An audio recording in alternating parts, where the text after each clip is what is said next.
後來繼續來看中國配偶齊春英，當時嘛是新住民發展協會理事長，講涉嫌長期甲阿強往來，而且接受到阿強的指示，替黃珊珊甲郭文鐵來徛台。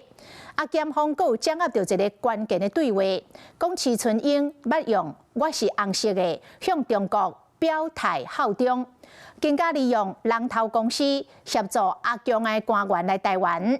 另外，齊春英閣涉嫌經營地下匯兌，而且用欺騙的手段甲銀行貸款，即馬去互起訴，疑審到新北市的法院。掛喙暗正手互扣掉，豆豆落車。中配齊春英互羈押特別4個月，看起來有小可消散。有會後悔嗎？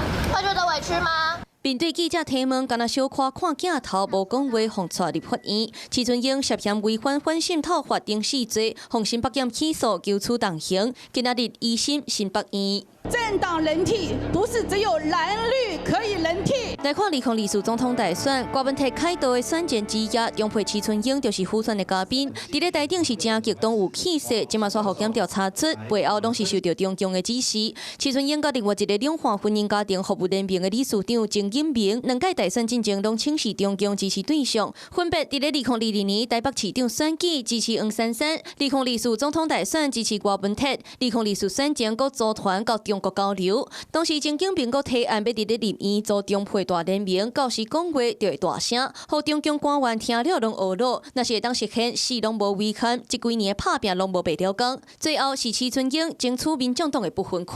副總統點名我是共產黨員，他有證據嗎？當時閣出面駁回，強調甲中共無關係。不過檢調敢若是掌握關鍵對話。齊春英捌講，我毋是藍的，閣較袂是綠的。問我什麼色，我是紅色的，向中國效忠。兩交保嗎？齊春英互起訴，民眾黨是表示就要認真來處理，千萬唔通互司法變作抹紅的政治工具。不過齊春英閣涉及地下匯兌，閣有詐貸2000多萬。新北地院會召開一審庭，決定敢是要繼續羈押。